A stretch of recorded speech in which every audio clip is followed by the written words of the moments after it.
Lucas. Hello. Hello, are you ready for us? Yeah, we hope you guys are ready to hear a little bit of a spooky star talk. I'm gonna go ahead and get my screens shared here, so just a second. Okay. All right. So our spooky star talk tonight is gonna kind of talk a little bit about maybe the less known side of Greek mythology and a little bit of how all those constellations that we see in the night sky kind of have some creepy backgrounds. And we'll talk about a few more things in the sky that sound really creepy, just kind of neat space things. And if you got questions, go ahead and throw them in the question and answer box. Lucas is sitting 6 feet that way to my left, and he's going to answer or let me know if there's any questions. And we'll go from there. And thanks again, Allison, for having us. We love getting to do this kind of thing, especially still being kind of closed. So this is keeps us going, keeps us from getting rusty. So first off, you guys can see I've got the night sky showing up here on the screen. Our sun is just set now. So we've got a nice little glow over here on the western edge. Got a little bit of light pollution still coming up, but as the night goes on, we'll get to see it nice and dark. So I'm actually going to go ahead and jump through time and fast forward to about 8 o'clock tonight. Really kind of get it nice and dark. All right. Got a little bit of a moon coming up still tonight. We're just past we're near our first quarter moon here. So we make our way towards our full moon, which perfectly timed for Halloween. Couldn't have picked that any better ourselves. So yeah, so there are 88 modern constellations. Most of them are predominantly based in Greek mythology. And so that's kind of where we're going to be focusing on a lot of our stories tonight. But the first thing we're going to look at actually spans right across the screen here. And this is actually going to be the Milky Way. Now, if you get a chance to go somewhere where it's rather dark, you can actually start to see it. Last weekend I went out towards Soar National Park west, and you can actually start to see that kind of cloudy shape happening in the sky. You get to go somewhere where there's no light pollution at all, and you can actually get to see it a bit more. But what's interesting, let me get brighter here, and we're going to kind of look for a few things here. Now, this area right here, it's kind of dark. This is actually called the Great Rift, and this isn't actually not an absence of stars, but there is just so much interstellar dust and gas that it makes it really difficult to see. So got another picture here so you can see that. I know it's kind of harsh going back and forth from light to dark. You can see that Great Rift right there. Now, what's most interesting about this actually is that its basis in Greek mythology. So the rift is, oh, come on, go away, Windows. Here we go. So the rift is actually devastation caused by Phaeton. Now, Phaeton was the son of Helios. Helios is the god of the sun. And of course, if you've seen mythology, he actually rides around on a chariot. And he was trying to convince people that he actually was the son of Helios. He took the chariot and in the process couldn't control the horses and ended up too far from the earth and froze it, and then got too close to the earth and set it ablaze. And Zeus had to do something. And so basically Zeus took a thunderbolt and struck Phaeton out of the sky, killing him for what had gone on. So this is actually from a Roman sarcophagus, so fitting for Halloween. The fall of Phaeton. You can see the chariot here falling out and the horses, and of course the devastation that was going to be caused. So Hubris in mythology actually comes back pretty full circle in there. All right, so we're going to go ahead and look first for our zodiacal constellations. Now, a lot of mythology used those as basis, or ancient cultures use those as basis for figuring out what time of the year it was, what season, was it time to harvest, was it time to plant, time to work the land, and so on. And we can use them as well as kind of timekeeping, let us know what season we're in. Now, our constellation of Sagittarius is now setting. I'm going to go ahead and bring our screen view in a bit so we can see it a little better. Here we go. There is Sagittarius the Archer. And of course, most interestingly about Sagittarius around here is that giant supermassive black hole, Sagittarius A star, that we are working on taking an image of with the Event Horizon Telescope. But what could be more terrifying than a giant black hole that could basically pull you apart into this long string of human-ish at that point in a process called spaghettification. So probably not the best way to kind of like end your day, but you know, luckily it's a little farther away from us and we don't have to worry too much about that. But there are lots of black holes in the night sky, which is maybe a little bit more terrifying to think about because we don't know where all of them are. Now, as we continue up through the sky, our next is going to be Capricornus. This is the sea goat, but I definitely consider it to be more of a space cat. You can see here, cat nose, cat ears. Of course, like I said, the mythologies are all based in old Greek mythologies, but a lot of different cultures and people have different names for them. Next is Aquarius, the water bearer. Looks like a robot scratching the cat's head. And as we continue on through the sky, we're going to start making our way towards the southeast and over towards Pisces, the fish. Now, Pisces is actually a fairly interesting constellation. You can see where the two fish would be coming out. They're supposed to be tied together here with a bow.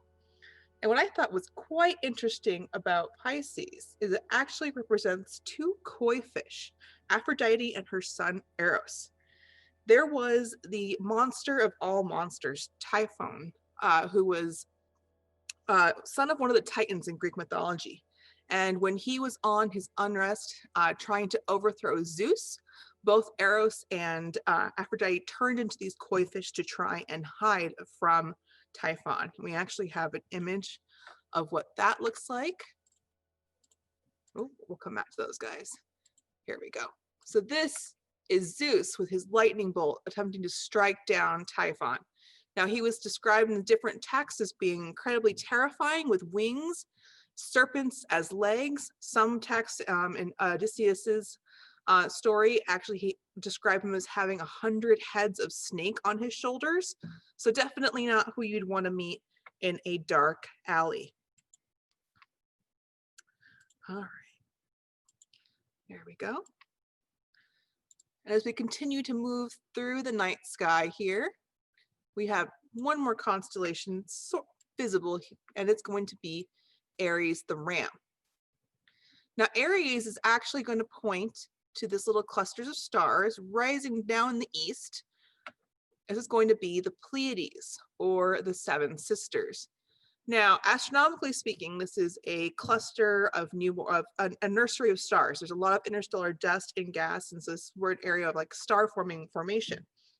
But technically, in mythology, these are seven sisters, and the sisters are constantly on the run from the hunter Orion, who doesn't know how to take no for an answer. So they're constantly trying to evade the hunter in mythology. All right. Now, before we head back towards this and to the next constellation, I do want to point out that there are a few planets in the night sky. So we're going to come back around towards the south. I'm going to make them nice and big so we can see them. You may have seen them in the evening skies as well. We have Jupiter, Saturn, Mars. We do have Uranus out as well, but you can't really see that with the naked eye. And speaking of spooky things, maybe you don't want to. Now, as we continue to look in the night sky here, what we find most interesting about Jupiter is that this Jupiter is the Roman equivalent of Zeus, so the god of the gods, the one who was in charge. Now, if you know a little bit about Greek mythology, is that Zeus and Jupiter, well, they made a lot of friends.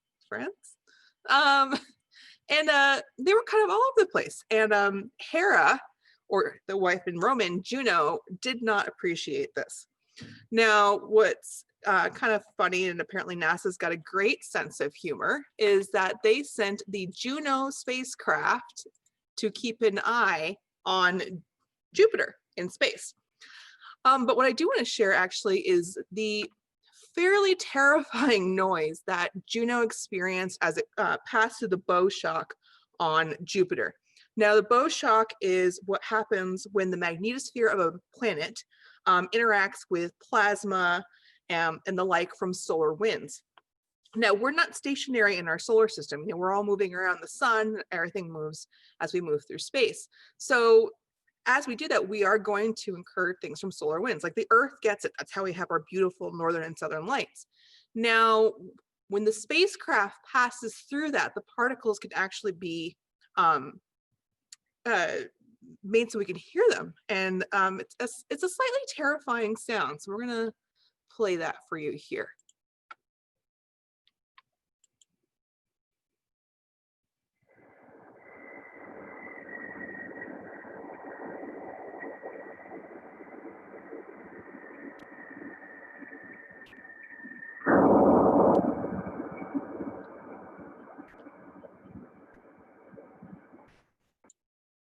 So probably if you were in that spacecraft, not the noise that you would want to hear as you got close to a planet.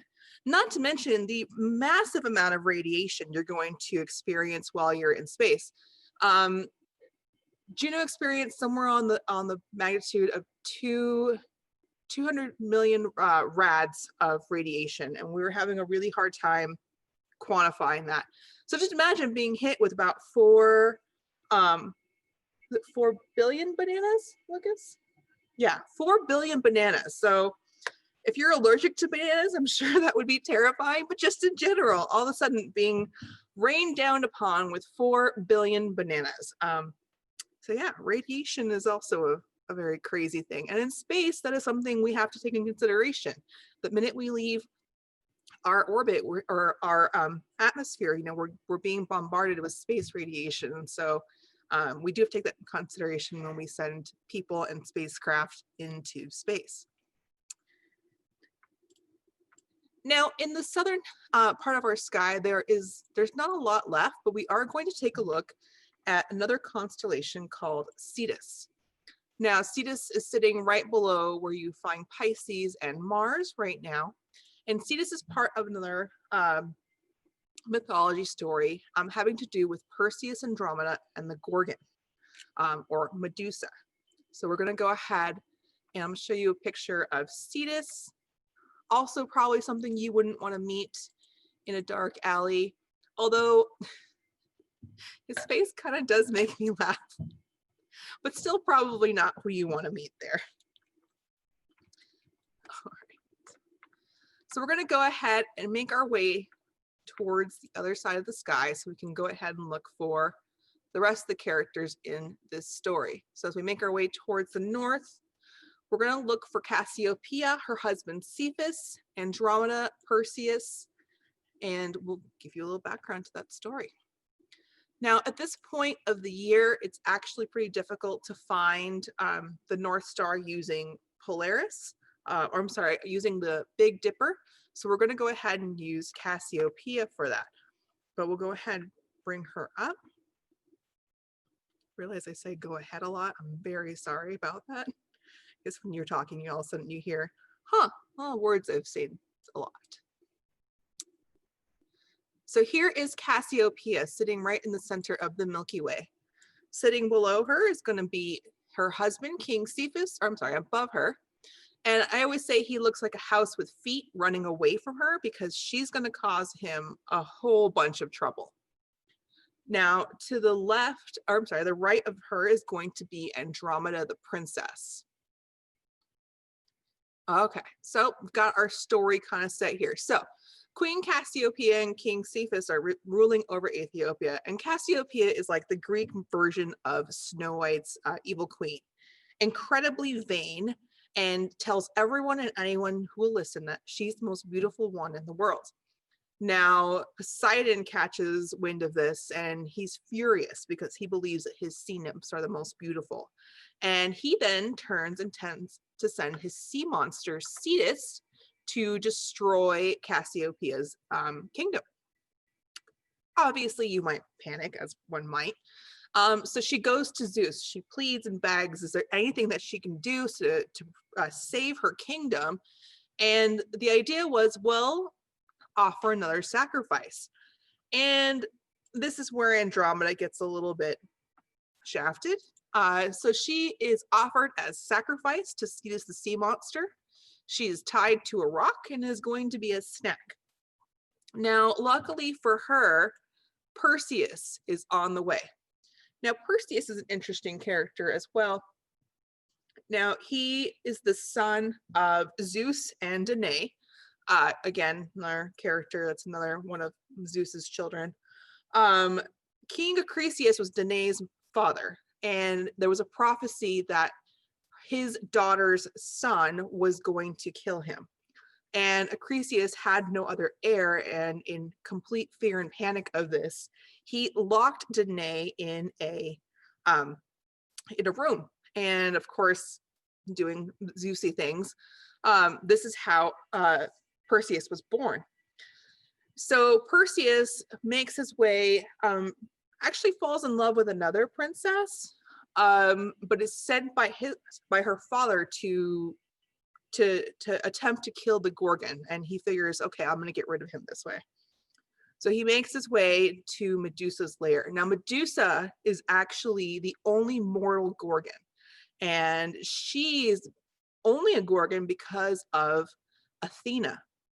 Now, I just mentioned, as mythology is, it's a little unsettling.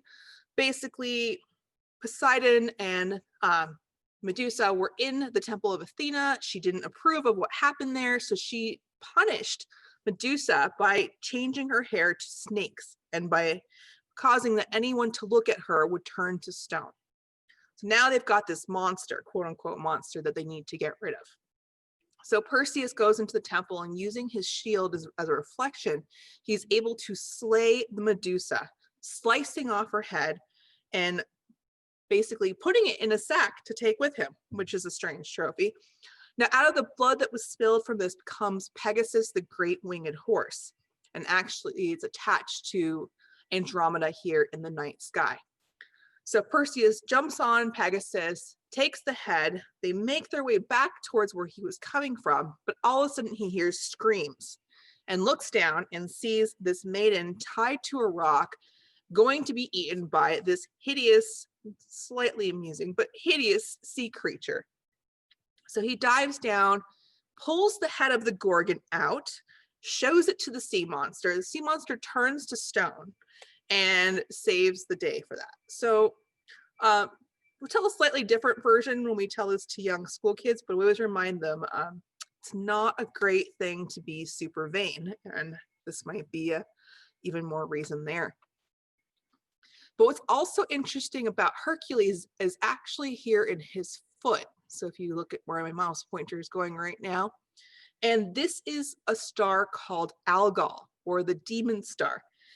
It's also considered to be an unlucky star in many different cultures. This is actually a 3-star system. So even though we only see the 1 star, there are 3 of them. And 2 of them are moving around each other, causing a variability in the light that we see from this 1 star, quote unquote 1 star, since that's what we see in the night sky. And there's a lot of cultures, especially Arabic culture back in the day, they would not start any sort of battle or serious movement if the light from Algol was dim, because they believed that it would mean they would not be successful. So there's a lot of cultures, like examples, who consider that to be a very unlucky star. All right. So as we continue through our sky here, a lot of the mythology stories are also kind of rooted in revenge. So I'm going to go ahead and pull up Ursa Major and Ursa Minor. As you can see again, that bear is going ahead and setting below those Catalina Mountains. Right above there is going to be the Little Dipper, or Ursa, I'm sorry, not Little Dipper, that's the asterism, but the Ursa Minor, the little bear. Now, these guys are actually in the night sky sort of by no fault of their own. Oh, I just blanked on her name. Oh no. Thank you. Callisto was actually, well, maybe not by no fault of their own. Callisto was a consort of Zeus, and their son Arcus was the product of that. And of course, as one would be, Hera was furious once again. You can see a running theme through Greek mythology. A woman scorned is never a good thing in mythology. And she actually turns Callisto into a bear. And Arcus is left without a parent. So he basically kind of grows up. And one day he's hunting in the forest. And all of a sudden he hears rustling behind him and turns around and there's a bear, like a terrifying, massive bear. And he's like, what everyone else would do, needs to protect himself. And he actually goes to shoot the bear with his bow and arrow. Now Zeus sees this and realizes, well, this is partially my fault. So he actually goes down, grabs the bear, swings Callisto up over his head, throws her into the sky, hence the elongated tail, turns Arcus into a bear and sends him that way as well. So now the family is in the sky again together. But Hera was going to get the last word of this one. And she actually, of course, at the time, the skies looked different. But the bears would never get down below the horizon. And the idea was that if your constellation, if your being in space didn't get below the horizon, it meant that you never got to the river of life, which meant you never had water. So Hera was trying to continue to punish them to make sure they would never get water. Now, of course, we know now the Earth has a tilt, 23.5 degrees. So every couple thousand years, we get a new North Star because of the way the tilt moves. But in mythology, this didn't make any sense. So that's kind of what happens when you make Hera, the goddess of goddesses, very upset.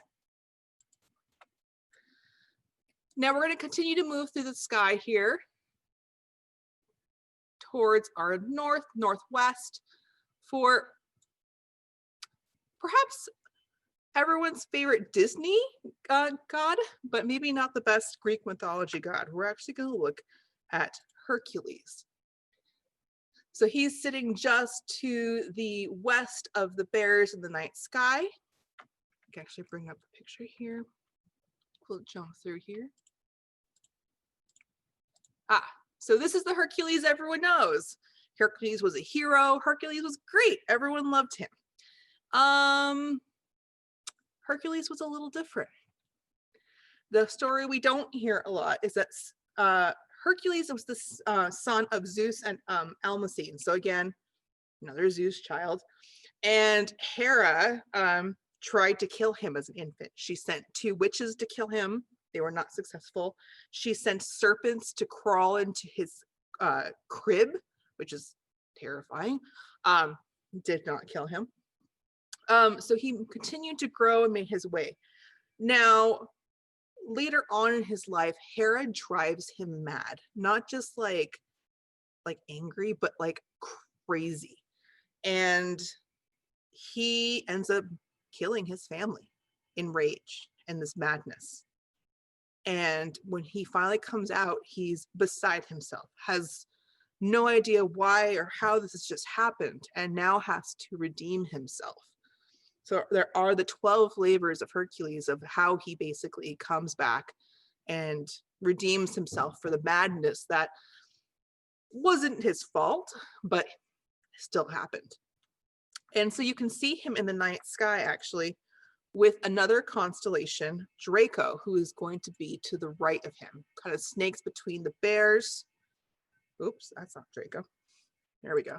Draco snakes actually between the bears. You can see him aiming for the head of this serpent. Now, a lot of mythology will say that Draco actually represents Landon, and Landon was the serpent that was guarding the golden apples of the Hesperides, which was one of the 12 labors that he had to do in order to redeem himself.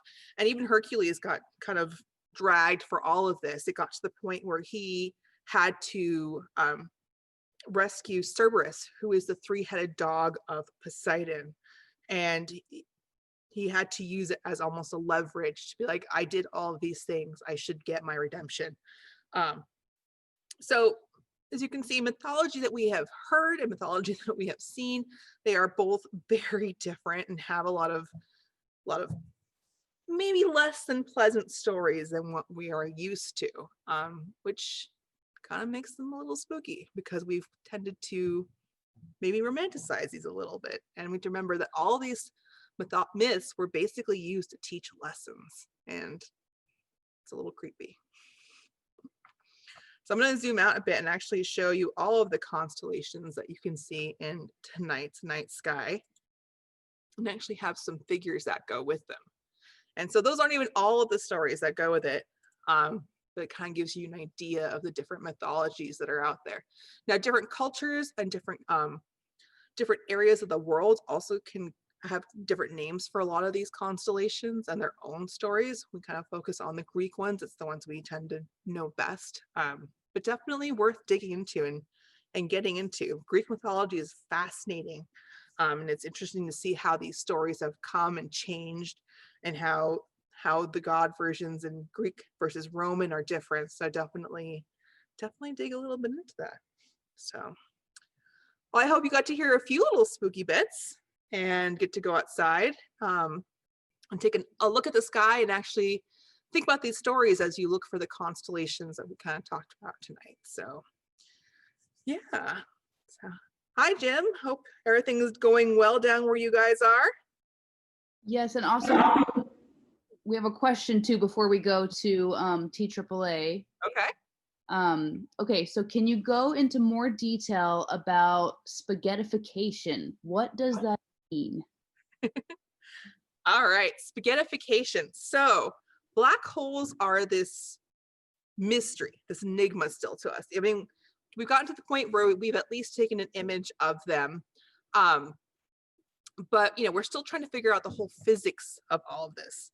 And the idea is with spaghettification is that as what we watch this happen to stars. We watch a star get close to a black hole. The black hole begins to pull on the gases, and the gases continue to stretch and stretch and stretch and pull, getting thinner and thinner and thinner. Because we don't really know what happens past that event horizon. We don't know if it ever dissipates. Does it ever just finish getting pulled? So the idea is that it just continually pulls into this until this thread is just tiny. But is that accurate, Lucas? Yeah. So it's almost the idea of just think about being stretched infinitely, just getting more and more and more thin. So they've called it spaghettification, which is kind of funny. It's sort of a happy name for probably a very unpleasant experience. Yeah, that's a little deceiving. Yeah, this makes me realize, I think not too long ago, did Flandrau have a black hole talk? Is that recorded? Is that something we could maybe? Yeah, actually we have a Space Bites on this whole process of spaghettification. Actually, I might have the clip of the video so you can see that. So 1 second. If it does, it'll show up on the screen here. Yeah. All right.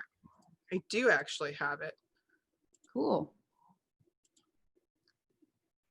So as you can see, that red line is basically the path of a star that we're going to watch, and that center dot is that black hole. Of course, they wouldn't be so bright, but you see it being pulled apart, and as that star's gases and matter get pulled further and further in, it just continues to stretch and stretch and stretch.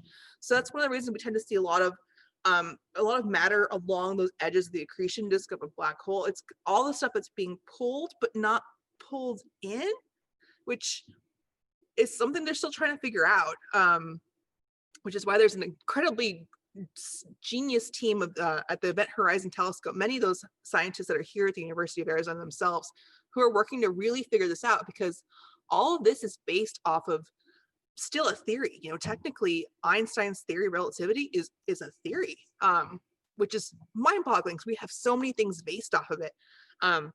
But we're trying to prove these things, and space is where we can prove them. And it's, like I said, it's mind-boggling too, because we know that there's more of these black holes, these monsters of the cosmos all over, and we can't see them, which is terrifying but very exciting.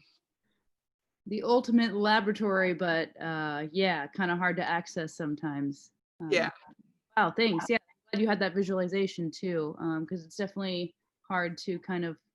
It's a real weird thing to think about, the idea of having something just kind of stretch infinitesimally, but if we've learned anything about space and science is that at times it can be weird.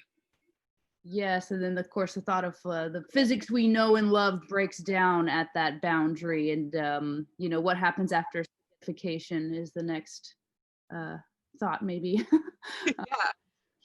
Yeah, and then I had another thought because I seem to recall that Flandrau had, you mentioned this in your talk, that this is just one depiction, one culture, one view. A lot of these same constellations have different names, and I seem to recall Flandrau had some different books of different cultures. Like I seem to recall there was a Navajo Night Sky. Yep, there are a lot of tales, especially from like the Navajos and the native groups, but they have a lot of very specific rules, which is why we're very careful and very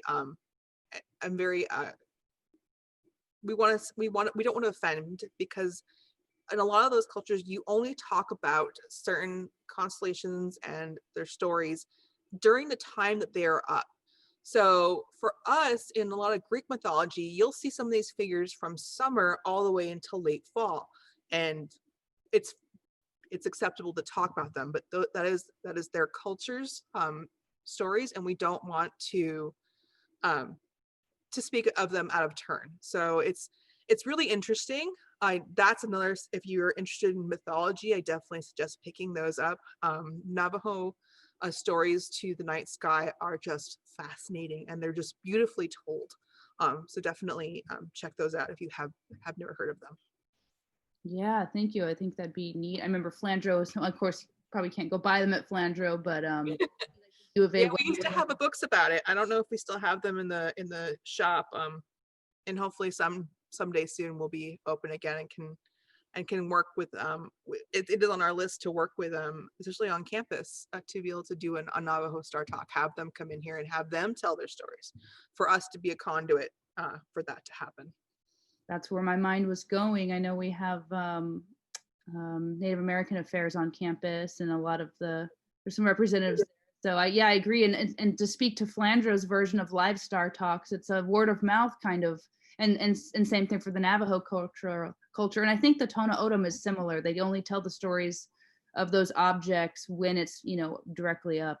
So yeah, kind of surrounding Tucson there, we have that culture. So we look forward to, if we can sit in or promote that, if that happens in the future. And to Flandrau for a virtual live talk, still keeping the live talks going. Yeah, thank you. If you guys are dig this kind of thing, next weekend we'll be doing a spooky stroll through the solar system. So we'll be looking at the planets, and actually we'll go a little bit further. We'll go towards different nebula and galaxies that kind of are a little spooky for our spooky season here. That one will definitely be all ages. So if you've got small kids, that's definitely a good one for them. And if you are interested in learning about black holes or anything like that, like I said, we've got a YouTube channel. Most recent Space Bite is all about it's actually all about Osiris Rex. 2 Space Bites ago was our black holes video. So definitely check out our YouTube. And once again, thank you, Allison, for having us. We love being a guest, and we love getting to come and share. Yay, thank you. We enjoy it. And we'll send out some of these virtual links to Flandrau and their event next week to everyone as well. So thank you, Shiloh and Lucas. Sounds good. Bye, guys.